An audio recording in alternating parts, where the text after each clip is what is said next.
Whether you're stepping into the ring, the mats, or into the cage, a proper warm-up will make a huge difference between a strong performance or a slow start. Not all warm-ups are equal though. In this video, we're going to talk about the best warm-ups for combat sports, no matter if you're training boxing, BJJ, Muay Thai, or MMA, we got you covered. By the end of this video, you will know the best way to warm up that suits you and your sport. So go down to the comment section, tell us what you'd like to see next, and make sure you like and subscribe for more martial art content just like this. I'm not going to waste any more of your time. Skipping is probably the best warm-up for combat sports. It builds the habit of keeping you light on your feet.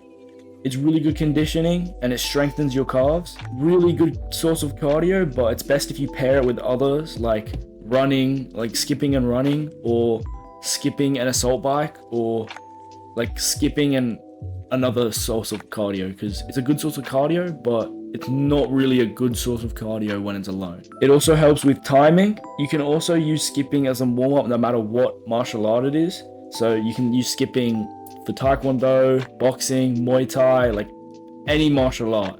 And you can use it no matter what you're training. So you could be training weights, you could be training, you're about to go on a run, you're about to start sparring. You can use it as a warm-up whenever you want, you know what I mean? Like you can, no matter what you're training, it's a good warm-up for. Only martial art I would say is maybe not BJJ. That's more like grappling and groundwork and less footwork, so it probably wouldn't improve. It's still a good warm-up for it, but it wouldn't improve anything else. The best way to train skipping is by starting skipping slower, like a little bit slower, and then slowly building your way up to get faster and faster until you're basically like sprint skipping. Only downside I would say is most martial art gyms use this as a warm-up anyway. Next one is another obvious one, shadow boxing. So again, you can use this for all martial arts except for grappling. So it's best if you keep it light, with light kicks, light punches. It's a warm-up, remember, it's a warm-up.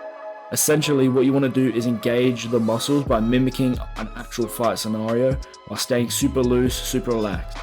So while you're doing it, you want to practice combos, footwork, head movement, balance, coordination, while still keeping it light. And remember, it's just a warm-up. Alright, moving on to solo drills. This is for my grapplers and wrestlers. If you have bare minimum equipment, some really good exercises before training are shoulder rolls, backwards and forwards, break falls, your sprawls, hip escapes, bridging, and all of these exercises warm up the necessary body parts for grappling. But these drills that I've mentioned, so shadow boxing, skipping, and solo drills, are super common and probably are already a part of your classes anyway. So now let's move on to something less common, which is stretching.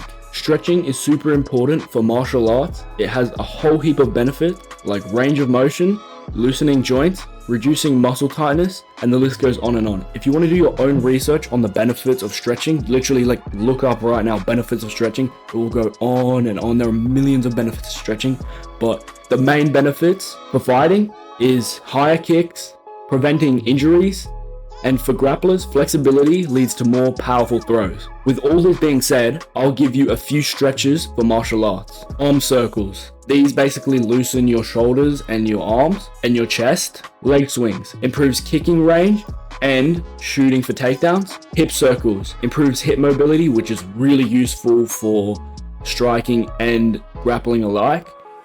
And spinal twist. These activate the core and back muscles. Not all gyms have stretching in their routine, so you can do this before or after class. You might want to do this before sparring. If you plan on throwing high head kicks, stretching is a must. It doesn't have to be a warm-up either. I like to do stretching before bed to release all the tension brought up throughout the day. You can look up videos of stretching warm-ups for MMA or Muay Thai. That's what I usually do. If you want to see a video about stretching for MMA, please let me know. Bodyweight exercises. This isn't exactly the best warm-up. I would say this is useful before lifting weights, but it isn't too bad if you do it in normal training. If building muscle and strength is your goal, this is probably a better thing to do. This is more of a specific warm-up. So I would say maybe do some push-ups or explosive push-ups, squats, pull-ups, lunges, burpees, but only do light burpees because you don't want to tire yourself out. for the actual workout. The best body weight exercise for warming up, in my opinion, for grappling and striking alike is, and it won't drain you out before your real training, and it builds a lot of strength for grappling, is neck curls. It makes you have a thicker neck, it makes you take punches easier, it helps your strength in grappling, it helps your strength in clinching because you don't want like them to pull your neck down. It helps you, but body weight exercises aren't completely necessary anyway for warm-ups. Add-ons: if you're an advanced athlete or you're just trying to add a few extra things to your warm-up, you could do some neck warm-ups if you're doing tie clinching and you don't want to have neck pain the next day, or if you want to activate a few of those striking muscles, you can do light bag work before you get started with whatever you're doing. But with the grapplers, you could do some drills or takedowns, but these are just a few extra things you can add on if you really want to. Complete warm-up routine. If you want a complete warm-up routine, I'll give it to you, but if you had to take my advice, I would say just choose one exercise like shadow boxing or skipping or any other thing I mentioned in this video. Just keep it simple. Warm-ups don't have to be complicated, they're meant to be pretty light. But anyway, here's the complete warm-up routine. This should take anywhere from 10 to 15 minutes. So start off with some skipping, 2 minutes, stretching, 3 minutes, shadow boxing, 3 minutes, body weight exercises, this is optional, 3 minutes, and sport add-ons, 4 minutes.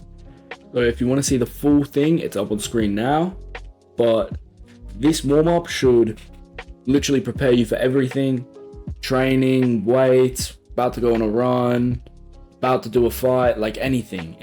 This warm-up will help you with anything. Anyway, that's gonna wrap it up. Please, if you haven't done it already, go down, tell me what you usually do for a warm-up, or if you want to see me do anything next, along with liking and subscribing. Thanks everyone for watching, and I'll see you guys very, very soon.